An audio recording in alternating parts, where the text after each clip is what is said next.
Hey YouTube, today we're going to talk about how to pray effectively. We know that prayer is important. We know that prayer is a necessity, and we know that prayer is something that we should do often. But a lot of believers don't know how to pray effectively. And what our purpose to do today with this video is to teach you how to pray effectively. Prayer is very important to me. I was introduced to prayer at a very young age. My mom was a praying mom. I grew up under a pastor that was a disciplined praying man. I grew up under an apostle that was a disciplined praying man. I was able to meet a lot of different ministers and great men and women of God. And I began to realize that the common thing that connected all of them was that they were people that gave themselves over to prayer. So prayer served as my foundation. Prayer inspired me. And I began to realize that prayer was the way that we were destined to know God. So prayer has always been important to me, very passionate about prayer. And what I hope to do in this video is to share with you some of the things that I've learned in my journey of walking with God that I know will be a blessing to you as well. So we're going to go to Hebrews chapter 11, verse 6. And this will be prayer key number 1. Hebrews chapter 11, verse 6, prayer key number 1. It says, "And without faith, it is impossible to please him. For the one who comes to God must believe that he exists, and that he proves to be one who rewards those who seek him." So one of the things that makes prayer effective is that we must have faith. Faith is what makes prayer work. Prayer does not make faith work, but faith makes prayer work. In other words, when you have faith in God, knowing that God loves you, knowing that God listens to you, knowing that God has a good plan for your life, it energizes you in the realm of prayer. And the way you approach God is a place of faith. Because when you approach God, if you don't believe him without faith, the Bible says it's impossible to please him. There are many believers that approach God and they're unsure of if God loves them. They're unsure if God wants to hear them when they pray. They're unsure if God is a good God. But when we are energized by faith, we know that when we come to God, he's the source, he's the answer, he's able to perform whatever we're coming to him about, and there's no problem that's too hard for God. We come to God energized with the knowledge that what's impossible with men is possible with God. In order for us to be effective men and women of prayer, we come to the point where we realize we're at the end of ourselves. There's nothing that we can do, and we need God's help. When we realize we need God's help, we realize that God wants to help us, it will turn us into men and women of prayer. You have to realize that God is our refuge and strength, and he's a very present help in time of trouble. So we approach him knowing that in this time of trouble, he's present and he's willing to help. We also are energized by knowing that he rewards us as we seek him. We can't come to God in faith. We can't come to God in expectation. We can't come to God in confidence and leave empty-handed. When you approach God, you're leaving with something. You cannot approach God and leave without strength. You cannot approach God and leave without mercy. You cannot approach God and leave without favor. You cannot approach God and leave without forgiveness. You cannot approach God and leave without refreshing. You cannot approach God. Come on, there's so many different things that when you come to God, he's rewarding you. There is a reward for being in the presence of God. And if we're going to pray effectively, we have to know that when I come to him, he is. One of the things in the scriptures we see with Moses and the children of Israel is that when they approached God, there was a name that God said he was. Moses said, "When I go to Pharaoh, Lord," he said, "who am I to say sent me?" And he said, "Tell him I am sent you." And the thing I love about the name I am is it basically means that I am whatever I need to be. I'm self-existing. I will continue to exist, and I will be whatever you need me to be. And that's how God reveals himself to us as a loving father. God is willing to supply all of our needs. God is willing to forgive. God is willing to show compassion. God is willing to show mercy. God is willing to help. God is willing to restore. God is willing to heal. But if we're going to be energized in prayer, we have to come to God knowing that he is. There can be no doubt in your mind that God is willing and is able to help you. That is prayer key number 1. If you want to be effective in the realm of prayer, you must know that God is able and he's willing. We're going to go to the book of James chapter 5. James chapter 5. I'm going to go to prayer key number 2. If you want to learn to pray effectively, James chapter 5, verse 16. It says, therefore confess your sins to one another and pray for one another so that you may be healed. It says a prayer of a righteous person, when it is brought forth, it can accomplish much. It says Elijah was a man with a nature like ours, and he prayed earnestly that it would not rain, and it did not rain on the earth for 3 years and 6 months. And then he prayed again, and the sky produced rain, and the earth produced its fruit. Now, one of the things we have to understand, key number 2, if we want to be effective in prayer, is the Bible says the prayer of the righteous, when it's brought forth, it can accomplish much. If you're going to pray effectively, you have to begin to believe and know that your prayers can accomplish much, and your prayers have tremendous power. There are times where the devil discourages us and wants us to think that all we can do is pray. But I want to submit to you today that your prayers can accomplish much. Your prayers have the power to change hearts. Your prayers have the power to change situations. Your prayers have the power to change yourself. And your prayers have the power to move God. Never allow the devil to deceive you into thinking that your prayer can do nothing. But if we're going to be effective in prayer, we must believe that our prayers can accomplish much. Why can your prayers accomplish much? Your prayers can accomplish much because of your placement in Christ. You know, the Bible says that he who knew no sin became sin for us so that we would be made the righteousness of God in him. So Jesus, when he was on the cross, he became sin. And Jesus became sin so that you can become the righteousness of God in him. So you have a standing with God that you don't earn and you can never qualify for and you never deserve. So my standing before God is a gift. And this standing gifts me with the privilege to come before God boldly so that I can have grace and mercy in time of need. So because I'm in Christ, my prayers can accomplish much, not because I'm sinless perfection, not because I never make a mistake, but because I've been placed in Christ. What God has done is God has chosen to love me the same way he loves Jesus. And what God has chosen to do is he's chosen to hear me the same way he hears Jesus. So we have to approach prayer with the understanding that my prayers can accomplish much. When you're energized with the revelation or the knowledge that your prayers can accomplish much, it will cause you to pray more effectively because you won't feel as if prayer was your last resort. Prayer cannot be our last resort, saints. Prayer has to be the priority, and we have to be motivated and energized knowing that our prayers can accomplish much. We're actually going to pull another key from this verse in verse 17. Prayer key number 3. It says Elijah was a man with a nature like ours. Now, prayer key number 3 is that your sins or your failures and shortcomings do not disqualify you in the place of prayer.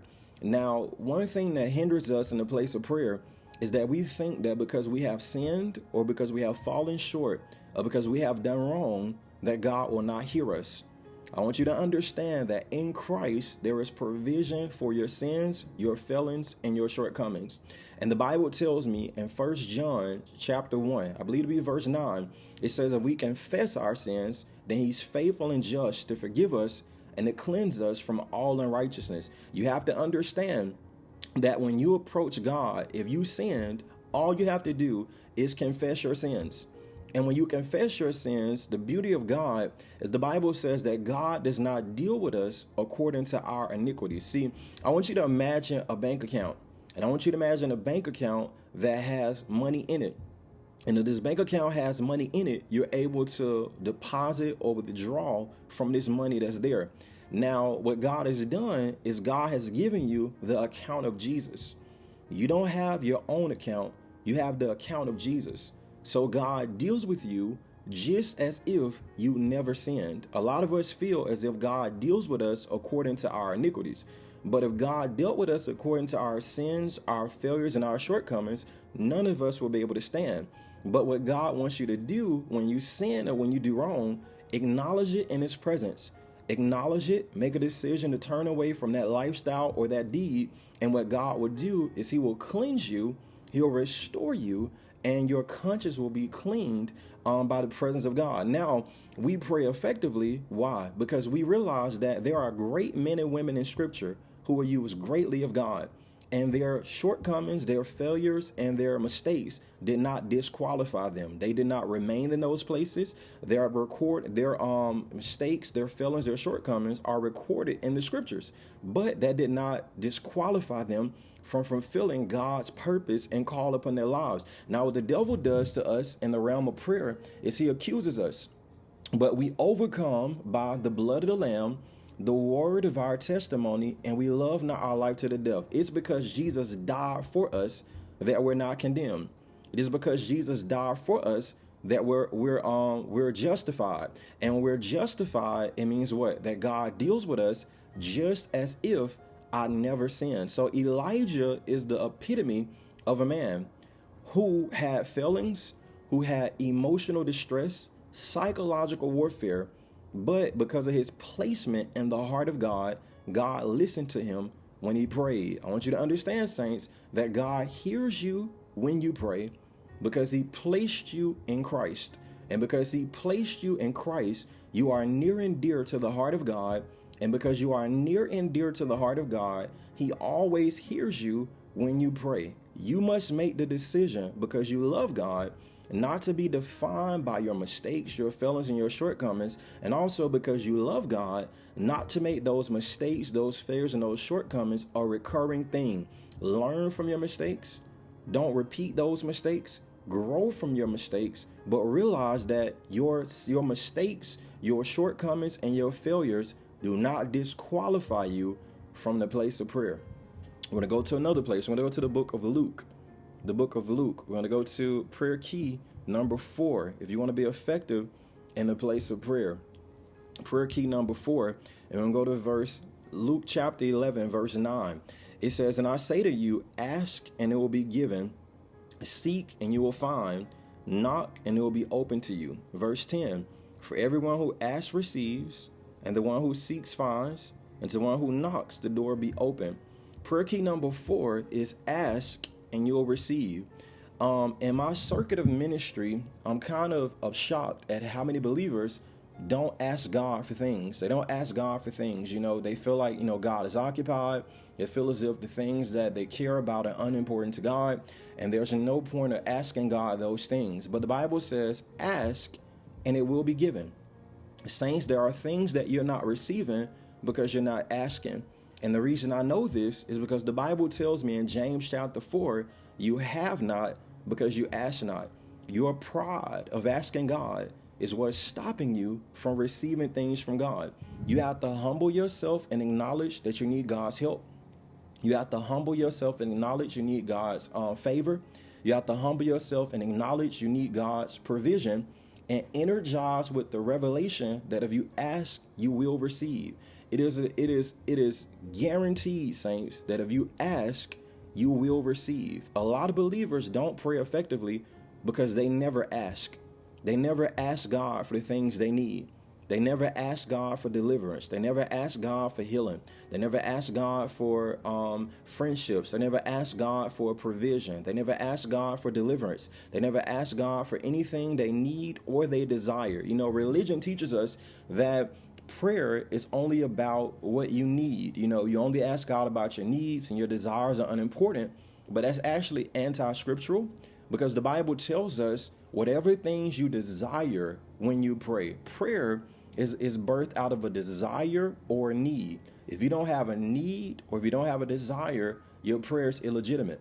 And your needs and your desires are equally as important to God. So there are things you desire that you don't pray for, but you won't have them because you're not willing to ask. We have to humble ourselves and ask. And if we ask, saints, we will receive. Prayer key number 4, ask and you will receive. Okay, we're going to go to 1 John chapter 5. Prayer key number 5. 1 John chapter 5. We're going to go to verse 14. It says, "This is the confidence which we have before him." that if we ask anything according to his will, he hears us. And if we know that he hears us and whatever we ask, then we know we have the request which we have asked of him. Prayer key number 5 is confidence in prayer comes from knowing the will of God.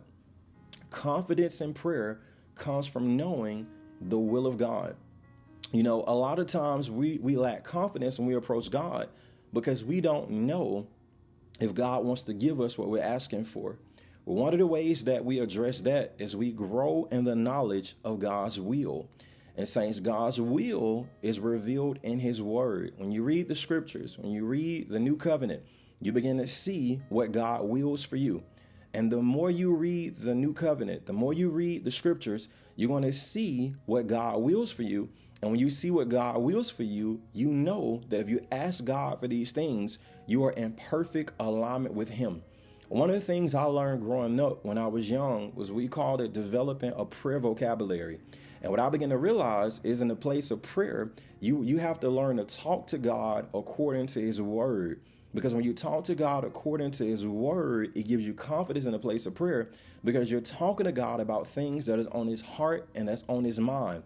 And your confidence from prayer will always be from asking according to his will. One of the secrets of prayer that I learned when I was young is the secret of prayer is getting God's ear. If you're in the place of prayer and you get God's ear, the answer is always yes. God never listens to a prayer he doesn't respond with yes. The secret of prayer is getting his ear. If you get God's ear, the answer is always yes. And the way to get God's ear is to ask according to his will.